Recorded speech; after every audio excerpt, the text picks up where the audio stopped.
Welcome to the Flooring Podcast with Mike Harris, the show where we cover new construction, restoration, and everything to do with flooring in commercial construction. Now here's your host, Mike Harris. Welcome to the Flooring Podcast. I'm Mike Harris. We're here today, as usual, at Pod617 Studios in Westwood, Massachusetts. Thanks to our producer, Dave Yaz, for all he does for us and helping us put this together. If you want to do your own podcast, visit pod617.com. Today we are very happy to have Steve and Kathy Cloud from M. Frank Higgins. Welcome, both of you. Thank you very much, Mike. Happy to be here. It's a pleasure to be part of your podcast. Well, thank you very much. This is we have two firsts here today. We have a first from Connecticut. Mm-hmm. Thank you for coming up. And our first couple on the podcast. So this is going to be, a little different for me, so you got to work with me on this, okay? Hopefully we'll be a couple when we leave here. Yeah, that's hopefully too. So, Kathy and Steve, M. Frank Higgins is a third generation going into the fourth generation company, which is something we're going to talk about. You're going to be part of the 3%ers, which is amazing when you think about it, of all the companies in the world. We want to talk about your family history. We want to talk about how you two met, which is very interesting. We want to, at Notre Dame, you both went to college there. We want to talk about this little geology thing that you both were involved with at Notre Dame. And obviously the business and your family life and so on. So I have a tendency to bounce around a little bit, so work with me. And with two of you here, it's, I'm going to have to go back and forth here a little bit, but please, both of you, jump in at any times. So, Steve, this is your family business. Correct. What's your family business back in the day? Why don't we talk a little bit about it, how it got started, and when it got started? Well, it was interesting because a couple podcasts ago, you had Jared Colombo, who did a phenomenal job here, but he referred to M. Frank Higgins as a branch. And M. Frank Higgins, which is my grandfather, Michael Francis Higgins, he started in flooring, right after the war, during the war, and had to develop a relationship actually with somebody at Armstrong Cork and Linoleum, and that soon became his second wife. And he had an in at the end of the war because he could get material and nobody else could. Oh, nice. So it was actually a way for him to get business. But he ended up starting in the Boston marketplace, opened up, I want to say, in late 1940s, and I know, Kathy, pipe in, you have some of the exact dates better than I do. But in the Boston market, and then in early 50s, we had a bunch of work down in Western Massachusetts. So he said, how do I manage that? He ended up sending my father and Al Higgins, who was his nephew, down to the Hartford area to open up a branch, an office. It did become 1952. 1952. Well, in 1952, it was incorporated. Incorporated, right. So in 1952, it became a separate business compared to M. Frank Higgins and Company in Boston market. Okay, and that job was at one of the Air Force bases, correct? Yes, it was at Westover Air Force Base in Chicopee, Mass. After the war, when things were, they were working a lot there, that's really what started the company? Correct. And I know you've had some other very big jobs over the years that have propelled your company, which seems to be the guiding light for a lot of flooring companies. They have that one job that really propels them into the next generation, so to speak. And talk about you might not know about that Westover Air Force Base. You just know it was a big job that kind of got you to where you going where you are today to open up that branch in Connecticut. Correct? Correct. And at that time, it was Albert Higgins, which, as I said, was my grandfather's nephew, and my father, Jack Cloud.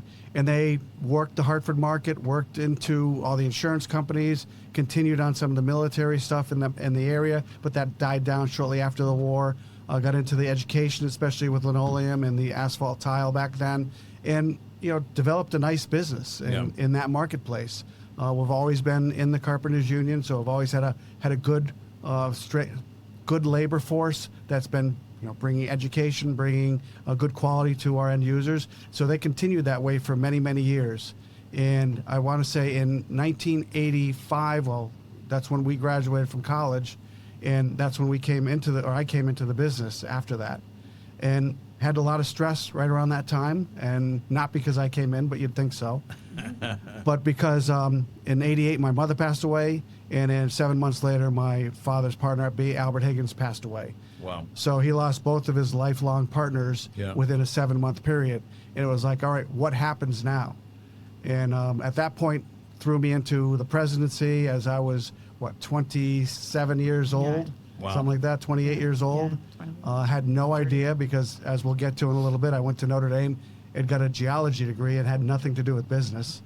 But it's been a wild ride. It's been a extremely learned ride, and it's been enjoyable. Let's talk a little bit about that Notre Dame connection. You're a kid from Connecticut. Yep. Kathy's a young lady from Massachusetts, which, we have that going together here. So we got that connection against them. We got the mask going, baby. We're not that far away. A Stoneham girl. Yes. A Spartan. Yes, Stoneham Spartan. And the real interesting thing is your mother was a Spartan and she grew up in Stoneham. Yeah, she ended up graduating from the same high school Kathy did, or vice versa. Yeah, there's a little, obviously there's a connection there a little bit there. Pretty crazy. You both go to Notre Dame. You both take up geology. Talk to me, Kathy. Talk to us about geology and going to Notre Dame. Okay. You wanted to be a geologist? Well, not really.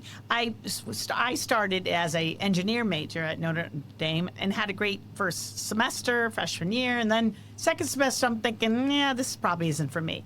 But I love science. Well, wait a minute. When did you meet Steve first? Because there might be some connection there. So I don't know. I met Steve by a mutual friend and Mary Lou, and we're good friends still, and in the library, and he said, well, I can tutor chemistry. Chemistry was not my strong suit, so he used to tutor chemistry in that first semester, freshman year, and he would come to my dorm room, and my roommate would.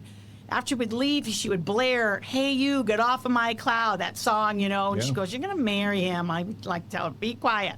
So then his friends, we were friendly, and his friends asked me to go to be his date for this dance. It's called SYR. It stands for Screw Your Roommate, but it really means just, get your roommate a date, good or bad, depending on your choice. So hopefully I was a good date. I don't know. And just remember, Notre Dame was single-sex dorms and still is. Right. So it was, interaction was not always the easiest thing, so this was a good way to have interaction. Yeah, and Steve went to an all-boys school, so, he wasn't great in that kind of outgoing department there. So he was great. We had a great time at this dance, but, he has that Irish temper, and someone took his blue blazer and left one behind. Obviously, it was just a mix-up, and he got all mad, and I'm like, oh, that kid's crazy, too much temper. And so I really never saw him again until the end of freshman year.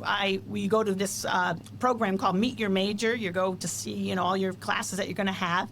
And I came back to my dorm with all my friends. That Steve Cloud kid, he's in every one of my classes next year. Still hanging around. Still hanging around. Persistence, it's worth it.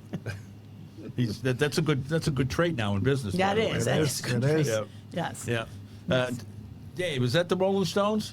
It was, yes.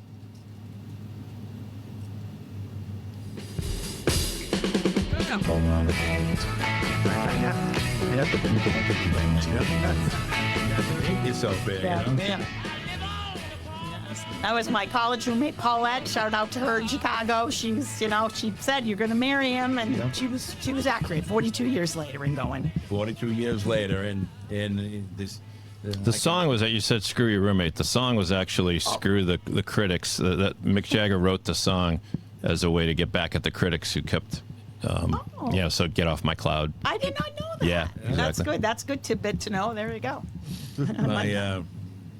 My mother's French Canadian. My father is Irish, and my mother used to refer to his Irish temper once in a while. So I kind of know that. Yeah.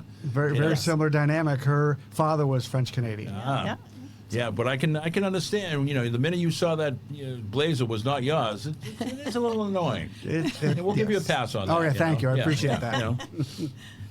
So you go from trying to be an engineer to being a geologist. Right. So I was interested in science. Chemistry, I didn't really love it, but stuff that I really thought could make a difference. I love the natural world and environment and that kind of thing. And then when I got into geology department, my my department head there, he thought I would be great as a science teacher, and I had that skill, and so he helped put together programs where I could get a degree in my teaching certificate at St. Mary's. They had the education classes across the street from Notre Dame, so we could take classes there. The girls could take classes at Notre Dame, so it worked out great. And you became a physics teacher. Yeah. Well, I started really as earth science, and I taught one class of physics because of all my engineering credits. I had enough to teach physics, to be certified in physics. I kind of didn't plan on that. And then eventually I got my master's in teaching physics in Connecticut and became all physics teacher. You taught for 26 years. 26 years, yeah. 21 in a little town in the northwest corner of Connecticut, and the last 5 in West Hartford. Wow, that's very commendable. And teaching is a great job at raising a family. It really is. And it's so funny. I kind of see that now, especially when I see my own kids with their kids, and I was blessed to love my job, because you don't go into teaching just maybe to have a summer off, but I had a great job that I loved and was passionate about, and also that was able to be with the kids. And obviously it's Steve at 28 being the president of the company. A couple of things, Steve. Talk about that. That's kind of young to run a company of this size. Obviously it wasn't the size at that point, but you've grown that company over the years dramatically. How is it being 28 and thrown into being the president? I don't want to say thrown into it, but working your way into that at that age is very young. Definitely, what am I getting myself into, and why did I do this? Initially, I graduated from Notre Dame. We had started our family a little early, so you had to get right into work, and it was temporary. I was supposed to bring some computer skills into the office. I was going to help modernize the warehouse a little bit, and then I was going to pursue other activities. And then all that happened with the family, and it was it's either sink or swim. And so just grit and a lot of hard work, a lot of long hours, continued doing what we're doing. It was not easy. And you can't do that if Kathy's not home taking care of the kids and working and doing all her stuff. Great support, except the one time I come home late and she says to me, it's easier when you don't come home this time. I only said that once in all the 42 years. He seems to remember it, though, he does. doesn't he? Yeah, it doesn't seem like this is the first time he brought that up. No, it's not. No, but we were very fortunate. And earlier you mentioned that one job. And we had a job at Yale New Haven Hospital, brand new tower that was going in. It was a cancer center. And we were fortunate to get the job. And that was the job that set me apart in moving forward. And we did very well on it in a lot of different ways financially, along with just professionalism, quality of install, etc. And the other part of that is my father passed away in 2006, and we rolled the blueprints up for that job off his dining room table. Wow. So it was sort of is there something higher than what we do? And every once in a while I think that there is, because that did set us up for the next couple of decades, and it's been a wonderful ride since. That's great. And he, just so everyone knows, though, he was just helping us he loved to do blueprints, and his father was bright as could be and could do them without all the fancy gadgets. He was amazing. But because his brothers just say, why is he still, because he wants to work. So we, let him do his own hours, whatever he wanted, but he wanted to, he wanted to do that. Yeah, so that's what he loved. Yeah, absolutely. So, So you guys have been married for 42 years, and you've been in the business now for 15. Yes. So this is your second career. Yeah, it is. My second career. Yeah, I mean, that's really 2 full careers. Yeah. So in the 15 years, what's your role in the company now? So I came into the business, decided Steve had wanted me to come in, need more help, just helping with put processes in place, and also expanding out, getting our name out there, who we are and what we're about, and kind of in the smooth factor, if you will. Yeah. So, it's something that I'm pretty naturally good at. Yeah. So, shocking. So I came in, and I didn't demote Steve until I think a year, and then I did demote him from president to vice president. I took over as president.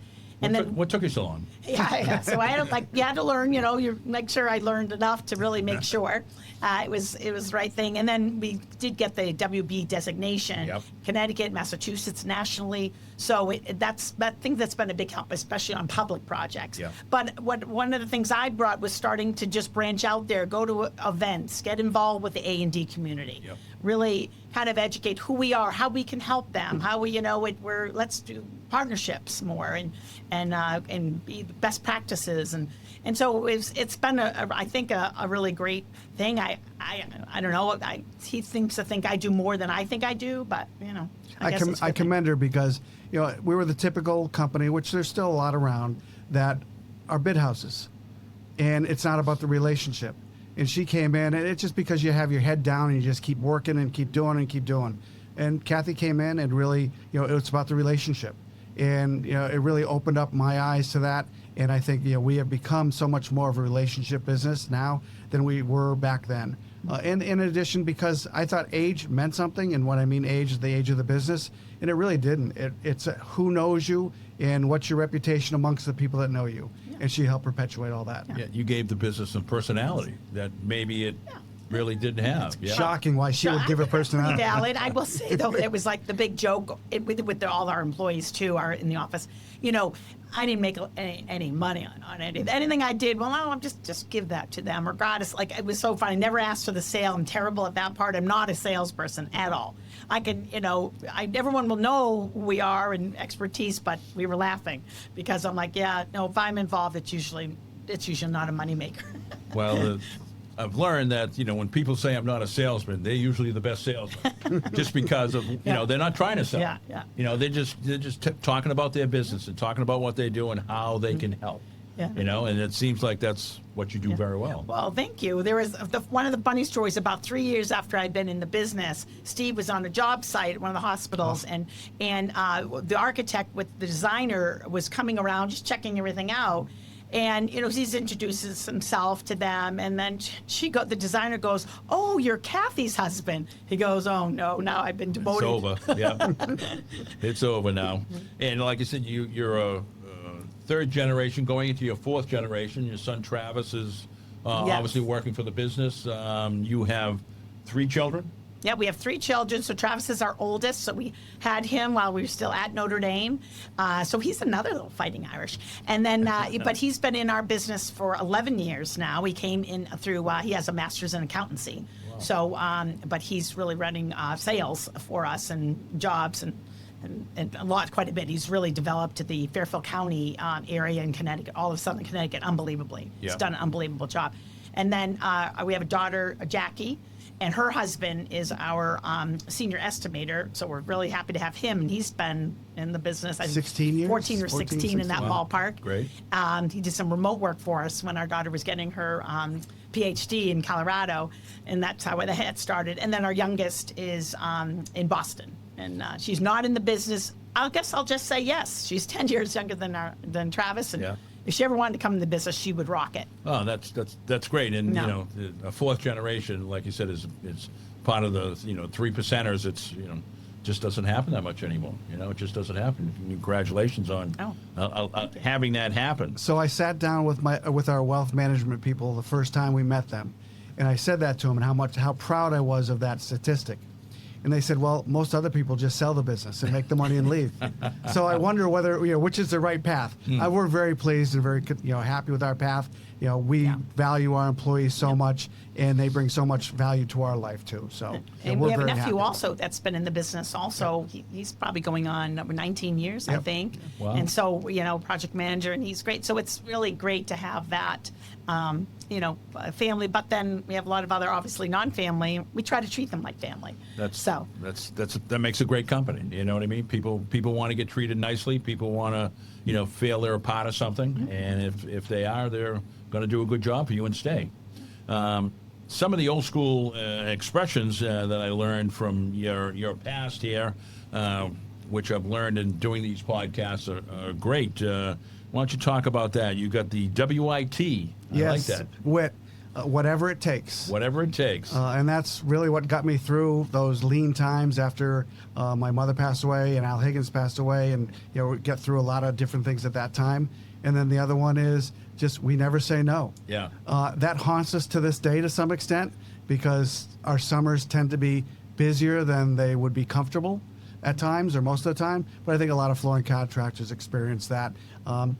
We're very fortunate to be where we are. And you guys seem to have a very strong in your faith too, which obviously through those times would help you too get through, especially with parents, passing away at an early age, which, you guys have had that, that happened to you, which is too bad, Yeah, and the faith is very, very important to our family.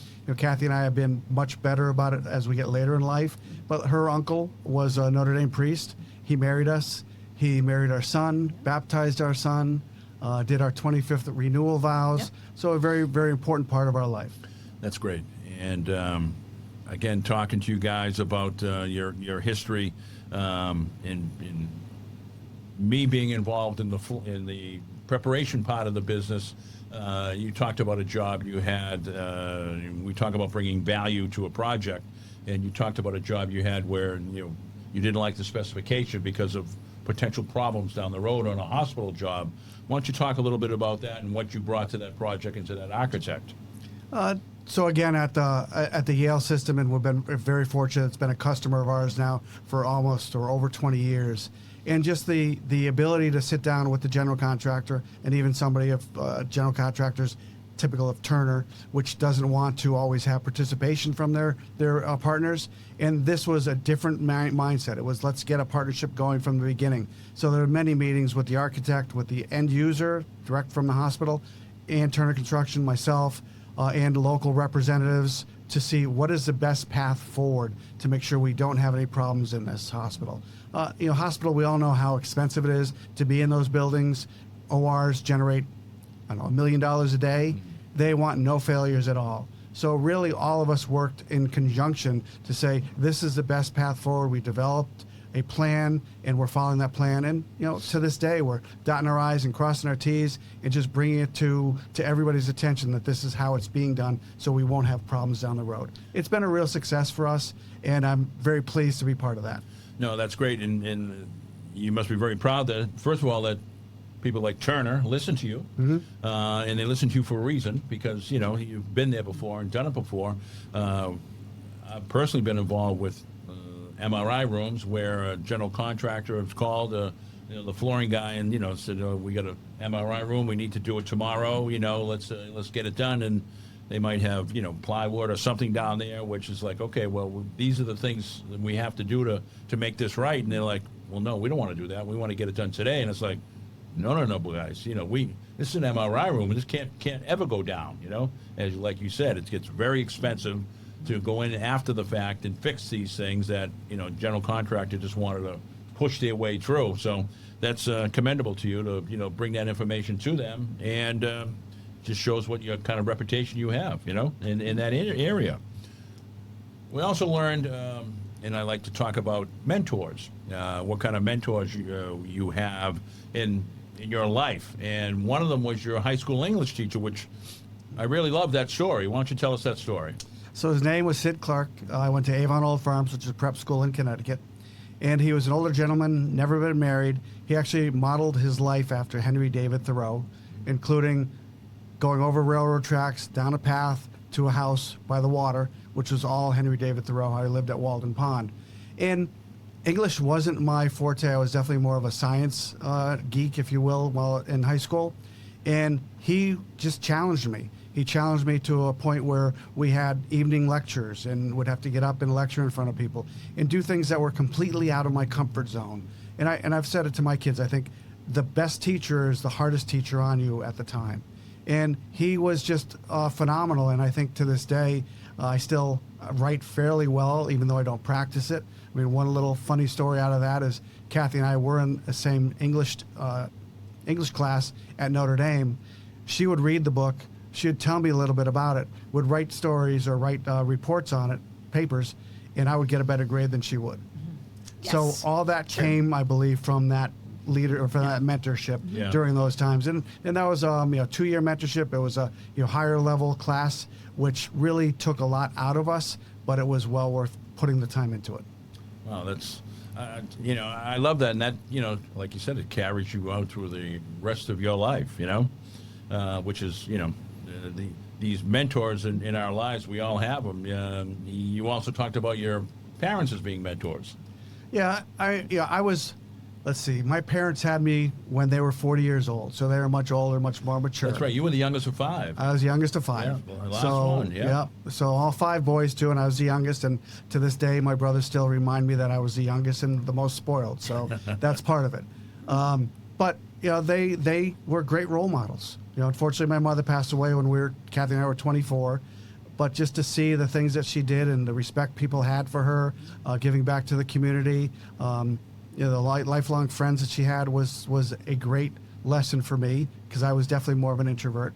And then my father, he had ultimate respect in the industry. And I think he worked very hard and did everything he could to bring professionalism, education, take care of his people in the business, his family. It was a family business. We try to do that nowadays the same way. Family business means something to us. Yeah. The flooring industry has mostly family businesses that, have gone from generations to generations, and, is starting that process of, big corporations buying them, which is a shame, but, just the way the world is today, Kath, you've been in the business now for 15 years. Yes. Why don't you talk a little bit about some of the challenges in the business over those 15 years that you've kind of seen, developed, and helped? Sure. When I first got in the business, it was difficult in the way that obviously I had a path there because I'm married to Steve. So, but you had to prove yourself. Absolutely, she just got the job because her husband. Yeah, well, the boss there's is some the wife. truth to that, right? So you had to really make sure that that's why I insisted before we did any change in presidency and all that. I had to really learn the business and learn, the best path. And so I wanted to do that to prove to everyone and myself, most of all, that I could do it. I wanted to do it. And though it's, you just have to, my advice to anyone, women or men, but women, stick with it. If you like it, stick with it, and then learn as much as you can, and then go after. And I think joining things is one thing I think I brought to Steve, got him involved and dragging him to, all right, we should go to this event. Let's go to this event. We used to go 2, sometimes 3 nights a week where we started doing events. Whether it's... Which you hadn't done before. No, hadn't done before. Right. So IIDA, that's the design community, events. AGC events, Crew. I was also on the board of Crew Connecticut, which is construction real estate women. So you just have to, get involved and bring people. And also I learned, hey, you want to join me for this event for a designer or 2. But one thing she did great, too, is pre-COVID, when architects had their offices open and really wanted CEUs, she would come in, because of her educational background. Mm-hmm. She got certified with so many companies, our vendors, on presenting CEUs. So we would go into their office and do a lunch and learn, where no other flooring contractor was doing that type of process. I got trained by Ardags, by Armstrong. I heard Ardags is a good company. Yeah. So to do their CEOs in case obviously they would always like to be told in case they were available to also join me. But it was great. And then Starnet tried to also do it with the Carpet and Rug Institute. So I was certified in all of the Carpet and Rug Institute. Sure, more legs on the street for the vendors. Exactly. So that was really great. It kind of, COVID did kind of put a kibosh on that, a lot of that. And then we started doing, which we've been doing in the more recently since COVID, is hosting things in our office. Yeah. And inviting designers. And we usually get a couple of dozen. That's kind of a great number because it's more intimate still. And whether, I team up with a vendor, sometimes 2 vendors if they're not competing, and it's great. And it's all designers from all different firms. And they like it because they get to see each other. And it's been, enjoyable. You just do cocktails and hors d'oeuvres and then have a little program, and it's great. But we parlayed onto what was happening up in the Boston market, too, with the post-NECON events. And we're celebrating our 10th anniversary of hosting the post-NECON this October. And Kathy was really on the fence whether she wanted to do it or not. But then too many people said, I want to come to that. You need to keep doing it. So it's back on, and we're doing it. It is. It's actually the 11th one. We had the 10th last year. And so I'm doing just a tad differently. I am highlighting also furniture. And so we're friendly with Creative Office Resources and their group, and so we're doing a little bit of a thing with them to just to kind of enhance the flooring. So kind of do it a true flooring and furniture show. No, that's great. Networking with education really goes and fits. Yeah. It's a great idea, and again, I think that's bringing you were bringing personality to the company. Yeah. You know, as part of it. You're also on the advisory board of the AGC? Yes. So I'm on the board of AGC Connecticut, and that's been good. I was very intimidated, I have to say, when this is probably my 4th year, I think, on it, and I was intimidated at first. I mean, I figured, I know the one who runs it, and he's great, and he was like begging me to be on it. Now, he was like, I'm going to be honest, I want you, but I also want that you are a woman, and we're all men on this board, Right. So, I was intimidated a little bit because these are, big wigs at all the GCs that we do business with, your Gilbanes and your Turners and whatnot. And so I didn't say a lot. Now they probably want me to say less. But now, they're like, Kathy, what do you think? Now they call me out to say, Sure. What do you think? What are you seeing in the subcontractor world? Sure. Because there are some other subcontractors that are on that board too, and they want to know. At least they want to know. I don't know if they want to do anything about it, but they want to know what we think. Sure. A little bit. What's going on? How come that would be better for the subcontractor? I would love to see that get better for the subcontractor if we could. But Steve, I don't think she had any problem blending, huh? No, not at all. No. She's had never had that problem her entire life. So a little side note. Yes. You reminded me of something. Back in Notre Dame, she turned 18. So what did she do? Her roommates put a blindfold on her. Her roommates put a blindfold on her, put her in a laundry cart, put her in the middle of the quad, and said, "Kiss me, it's my 18th birthday." So she had people asking her out and going up to her for the rest of her entire career. Yeah, like, at Notre I Dame. kissed you on your 18th birthday. I'm like, So, oh. but she has no problem blending in. Yeah, that was No, that was pretty funny. That's good to hear. Yep. You also guys, in your spare time, you like to enjoy life. I know you like boating. I know you like traveling. I know you like your grandkids. Why don't you talk a little bit about that? Your house is in Portsmouth, Rhode Island, down on the ocean. So you've always been boaters?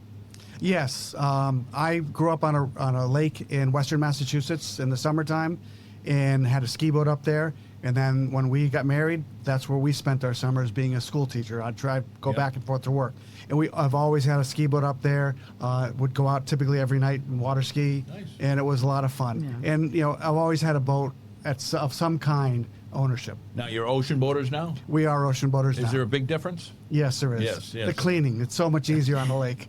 You don't have to wash that salt off. Yeah. And you also said you've gone on some pretty wild travel trips. Yeah, we have I just gone on went to some Alaska, and you guys have gone to where? We were in the Arctic. Arctic? Yeah, so we're in the Arctic, and we went to Africa. We have this Africa. couple from flooring, of course, because he ran Bonnets, which is a big commercial flooring company in North Carolina and South Carolina, that whole southeast. And we got very good friends with he and his wife, and we're kind of adventure. We have similar kind of love and lust for the adventure. So we went to Africa with them a few years ago. Now we went to Arctic. Now we changed the group text to Antarctica. So I guess we're going there at some point. But yeah, we love traveling. We love being with the kids and the grandkids. We're very blessed. We have 5 grandchildren or 3 kids. All are married. Our kids are all married, and 2 have children. So we have 5 grandkids. Nice. I have some coming down tonight in Rhode Island, so I'm excited to do a little bit of boating and just lots of fun for the 4th of July. Oh, that's great. And I know Steve's got a little hobby with his wine cellar. Yeah. He likes to drink a little bit of wine once in a Drink while. some wine. Yeah, one of my desires or passions is wine, and it was always, it's a somewhat of a new passion, I guess, the last 10 years or 12 years. But one of my desires was to have a place where I could store it all, because it was always just in the utility room. Yeah. And so finally this past winter, I worked with a contractor and worked with a wine company, and we put in a nice wine cellar that holds 1,260 bottles, and I think I have 1,100 in it now. And the best part about those, my wife says, you can never go under 1,000 bottles. Yeah, I wanted to keep it so that we always have to keep buying, even. So we have to start drinking more, I guess. Yeah, that's what you're probably going to have to do. So start drinking more. Dave, you got that? There's wine up there. I got a little video of picture of his. At the Pod617 Studios, there is always some booze available. We recommend you wait until after 11:30 a.m., which it is today. So help yourself on the way. It's 5 o'clock somewhere. Yeah. So what I love best about his collecting of wines is that he loves to share wines. Yeah. And that's been really fun. I mean, even everywhere from our sommelier and chef at our club. We'll invite down to see, to our neighbors. We're always out sitting on the porch at night, and that's how we met a lot of the neighbors. Hey, have a glass of wine. You see people out walking, and I mean, it's just a nice thing. Family, we love to say. Though I will say, the kids and I are not allowed to really take a bottle from the wine room because it's all catalog. So we have our own separate little wine cooler that's standalone. That is like any wine, you can take any wine you want in there. I don't care. He's probably got a little video watching down there, right? So it's mostly because he wants to make sure it gets cataloged or uncatalogued properly. Right. Luckily, I have a key for that door, so I can lock that door when I leave the house. Yeah. Hasn't been locked yet. No. But. Now, you being from Connecticut and you being from Massachusetts, I hope you're not a Yankees fan, right? Not at all. Although our son has developed into a Yankees fan. Oh, no. My mother growing up in the Boston area. Yeah, your mother's from Starnet, so we're full Boston fans. Yeah, and my mother was a big Red Sox fan, and she was a Californian. Met my dad at Marquette, and then he was from this area and wouldn't, and so she was like the biggest Red Sox fan. People thought she was just from here all the time because she was so. They're a big fan. So, so I think it's good. Red Sox, go Sox. We're hoping. They had a great sweep of the Yankees, so. Yeah, they had a tough year. They're having a tough year this year. They are. They just had I think they won 8 in a row there, didn't they? Just six in a row. Six. And then, I'm not sure what happened with the Nats. And what did the Celtics do? Just trading away Jaylen Brown. That was very surprising to me because I thought he was a better player than Tatum, Yep. But I don't know. That's what they have to do nowadays in these professional arenas. This episode of the Flooring Podcast is sponsored by Laticrete, a global leader in construction solutions. From tile setting materials to concrete floor prep, patching, leveling, and waterproofing. If you're building it, fixing it, or trying to make it actually last, Laticrete's got you covered. For more information, contact Peter McKeon at pfmckeon@laticrete.com. That's PFMCKEON at LATICRETE.com. Laticrete, proven on the job site, trusted around the world. Well, it's getting to the point in our podcast where we have Wednesday's question. We talk a little bit about the industry a little bit. You want answers? You want answers. You came to the right place. It's time for Wednesday's question on the Flooring Podcast. Kathy, we're going to ask you this question. Being a woman in the flooring industry, it's mainly a male-dominated industry. Doesn't mean, I think this industry needs way more women because they, bring so much to the table. How did you feel getting in? How do you feel now? You've been in it for 15 years. Why don't you talk a little bit about that? Okay. As I said before, I was a little nervous getting in, just how to make it so I'm relevant. I wanted to be relevant. But my advice and how I feel now is you just got to do the work. If you're willing to put the time in and try to be a solution and help people. I had all this resources with Steve and the whole group. I think, and we're very lucky to have an organization that we belong to, Starnet, that has lots of resources, and that helped because I met other women leaders when I would go to these. So I think the more you just surround your people by good people, women and men. And so today, I think women in this construction industry are very valid, are great if they want to do it. Like you have to want to do it, not just because you're a woman, because it's something you're passionate about. And let's bring everyone to the table, men, women, and see how we can all grow great together. And help the job. And I think your best attribute is being yourself. Oh. Thanks. I'll take that as a thanks. But I think the different organizational skills, different all of that. I think women offer a lot along with men. I think can just be great together. Yeah, no, we're very different people as we, men and women, and we kind of like each other. We like hanging around each other, and we definitely bring different characteristics to the table, and I think it's very relevant. That's right. That's good. Steve, you belong to a couple of groups, Starnet, NEFCA. We've had people on the pod that have talked about those groups before. They're very influential and helpful to your business. Why don't you talk a little bit about that and what your roles there are? Well, one of Kathy's charges when she first came in was to figure out how we could become a member of Starnet.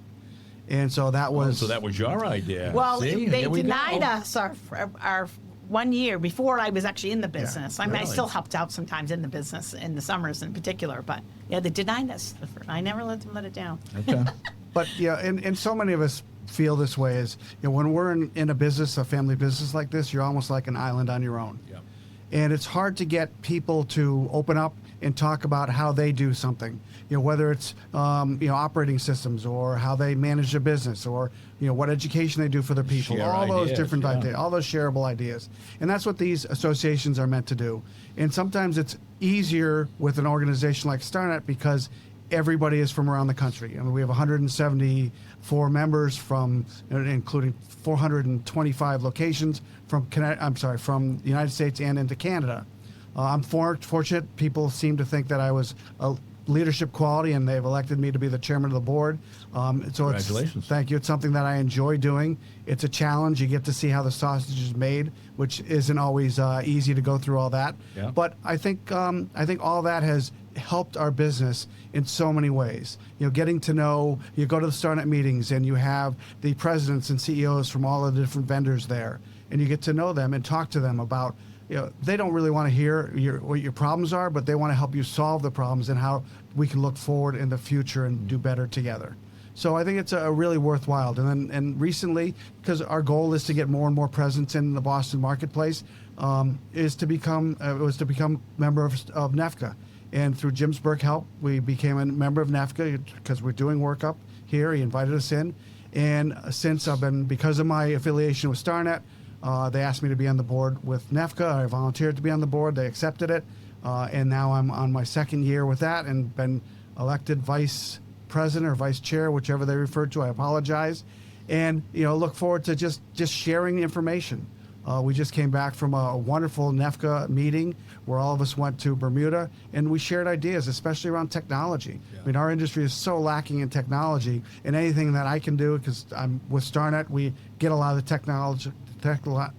technological advantages, share it. And it's been working out really well. I've been enjoying it. Well, that's great. And how do you find the time to do all these things? Well, when I first became the chairman of Starnet, I had to sit down with Travis, our son, and I said, this is something I think would benefit all of us and something I'd like to do. Are you ready for it? Because I can't do everything I've been doing.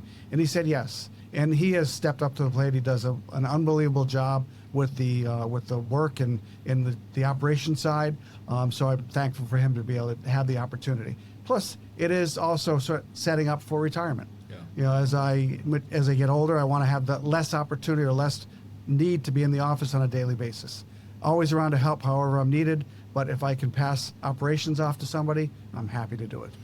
You're very fortunate to have Travis. Very much so. And obviously you're very fortunate to have Kathy in many ways. Thank you. Yeah. People don't understand, and I can't deny it, how we've 42 years, we live together, we work together, we do everything together. It's a life. We share an office, Yes, too. we're extremely fortunate. Share an office We too. do. We share an office. Yep. Wow. You guys Sometimes I rethink that, but yeah. Okay.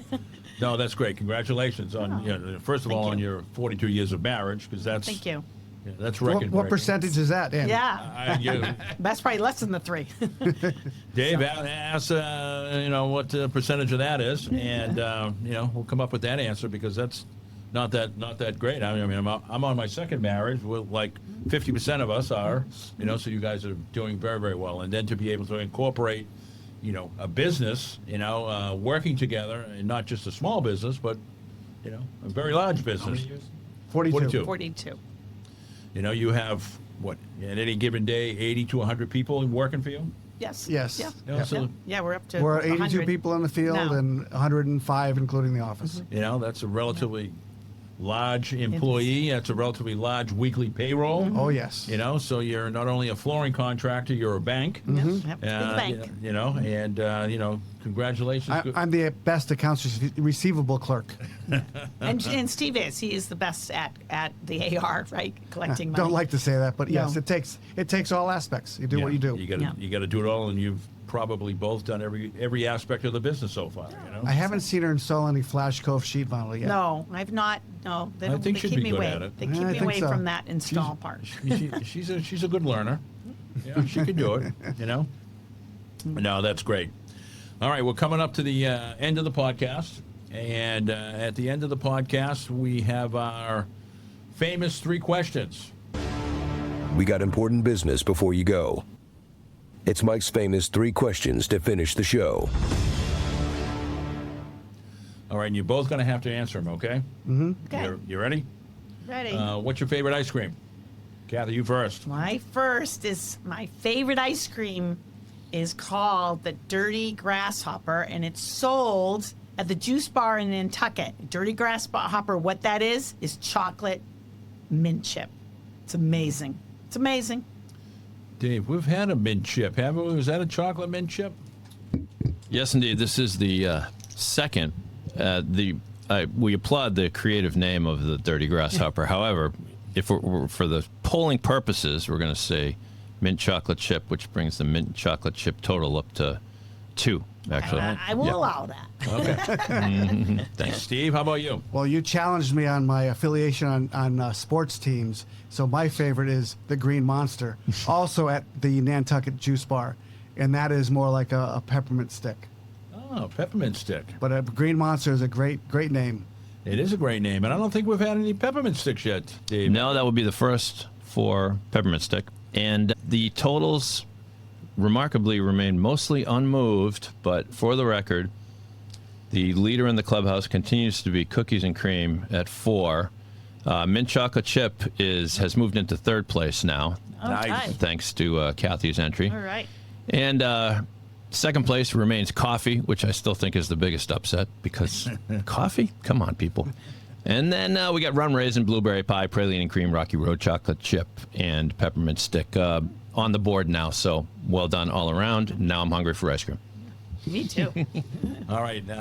Since you guys are winers, Kath, what's your favorite wine to drink? So I love a white for white in the summertime. Sancerre is just crisp, and I just love that. And then usually red wine. I like the Italian reds. So a Barolo I would like. Yeah, my wife is a big whiner. Winey or whiner? Well, what's a Wino, just Wino. And she's a big red person, and she's really into the organic European wines now. nice. Yeah. But she likes a nice white wine in the summer too. Yeah. Steve, since you have 1,200 bottles in your basement, what's your favorite? If you have, what's your go-to there? It's really hard to say what my go-to is, wouldn't think and so, it's truly all about what I'm eating. Okay. But if I'm just what I want to have a really nice bottle of wine with whatever I'm eating, it's typically a French red, which would be a Burgundy. Okay. So it's equal to the American Pinot Noirs, but Pinot Noirs in America have a particular flavor that I'm not a big fan of. So the French Burgundies eliminate that flavor, and they're just perfect. Oh, very nice, very nice. And the third question is, what is your favorite meal to cook? Well, I don't know if we want to answer this together because we love to cook to get together when we have the time. Yeah. And we like to make homemade pasta and just throw, and we do it all different kinds, a pasta. Sometimes I'll throw different things. So, in so it. you have a pasta maker? Yes. We do. Yes, And, we do. and for some reason, we each have found our different niche, Yeah. if you will, Yeah. in creating the meals. Yeah. Like Kathy's great and the flour, the water, and doing all that, creating the dough. I'm the one that makes the sheets. Yeah. Yeah. And I then, don't have a lot of if it patience. comes down to, and that's what it comes down. If it comes down to raviolis, Oh, yeah. then she'll do it. She'll do the filling, but I'm the one that makes the raviolis. So, and while we're doing that, we bring out a nice bottle of Nice. Italian red wine, Yeah. and we enjoy that. So it becomes, a nice extended evening date night, if you will, in-house, enjoying some great wine, enjoying some good Pasta food. and different sauces. Sometimes, have some meat sauce and, and sometimes it'll just be vegetables and different veggies. So, yeah. I love that. Can Dave and I come over? for Sure. one of those? Yeah, you're welcome. You're welcome to come. You know where we live now. So. I do, yeah. Every time we've asked that question, Dave and I walk out of here saying, "Oh my God, that was a great meal. That one sounds pretty damn good." Yeah. It's fun. Well, would you like to, as we end the podcast here, would you like to bring up anything else? I'm good. I'm very thankful that you had us. I think that what you're doing is a really good service because our industry needs leadership. And thank you for perpetuating what we're doing. Yes. There's no clear estimate on how remarkable this marriage is, but best guess is about 4 to 6% of marriages will reach 50 years. I'm betting on you guys to reach that, so top 4%. Oh, thank you. Thank you very much, appreciate Stan. it. Yeah, and I just think I'm just appreciative of this podcast and you taking the time, because I think it elevates this industry, and that's what we need. Yeah. You know, we need that. We need, I think, everyone, you know, to do better, and I think this helps that. Awesome. I appreciate you two comments. I appreciate you two coming on. This has been great learning about your company and each individual person personally, because, originally, I thought we were going to talk about flooring in the podcast all the time, and we've really morphed into talking about the people in the flooring business, and that's really what we've talked about here, and their journey, their history, and that's what our audience has really liked. We're fortunate to be in New England, because I think New England, has so much of that stable family businesses. Yep. That isn't the same in the rest of the country, as we talk to a lot of our friends. It's true. And so this is great to perpetuate what we all do. And we're going to have great install force too. We're also very blessed, I think, to have a great install force, as well as our office folks. So we're really blessed that way. I would agree. Well, thank you. Thank you very much. Yeah, I really so much. appreciate it. Thanks for coming on. And hope you have a great 4th of July. Yeah, I hope you have a wonderful 4th of July weekend. Yep. Little fireworks, hopefully. Yep. Fireworks on the podcast. Fireworks this weekend, everyone. Well, as we record this anyway, but happy 4th to everybody. Mike, terrific job again. And Steve and Kathy, you were fantastic guests, so many thanks for joining us. This podcast comes out every 2 weeks. Check this feed for the next episode 2 weeks hence. You can find the podcast on Apple Podcasts, Spotify, YouTube, really anywhere you find your pods. Have a great day, everybody, and thanks for listening to the Flooring Podcast.